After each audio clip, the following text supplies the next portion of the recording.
আমরা ওনার নির্দেশে করেছি।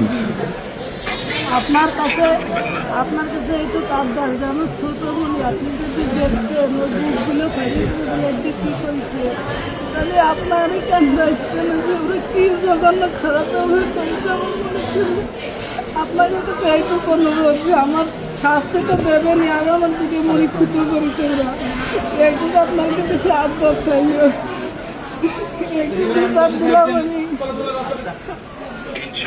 ইনশাআল্লাহ আমরা আমাদের অবস্থান থেকে আমরা চেষ্টা করবো যাতে আসিয়া ন্যায় বিচার আমাদের সেই প্রচেষ্টা থাকবে। আপনি চিন্তা করবেন না, আসিয়ার চিকিৎসার জন্য যা কিছু প্রয়োজন আপনি যদি কিছু মনে করেন আমাদেরকে জানাবেন, ঠিক আছে? এতে নিয়ে টেনশন করবেন না।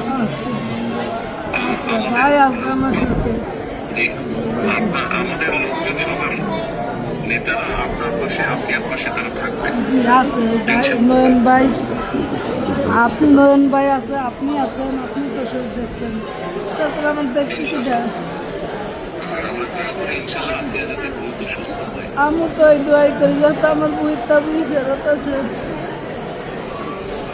ইনশাআল্লাহ টেনশন করবেন না, চিন্তা করবেন না, দেশের মানুষ আপনার পাশে আছে। দেখতেছি তো আমি। জি বোন, আসসালামু আলাইকুম। আসসালামু আলাইকুম। আমি তারেক বলছি। জি আমি একটু আয়সা আসিয়ার জি আসিয়ার শরীর কেমন আছে এখন?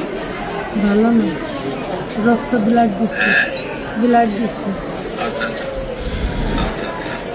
তো আমি আমাদের ওখানে যারা নেতা কর্মী আছে, বিশেষ করে নয়ন আছে, ওখানে ওকে আমি বলেছি, আমাদের মাগুরায় যারা নেতৃত্ব আছে তাদেরকে আমি বলেছি যে তারা আপনার পাশে থাকবে, তারা আসিয়ার পাশে থাকবে যাতে করে আসিয়া ন্যায় বিচার হয়। জি আসিয়ার সাথে যারা অন্যায় করেছে তারা যাতে শাস্তি পায়।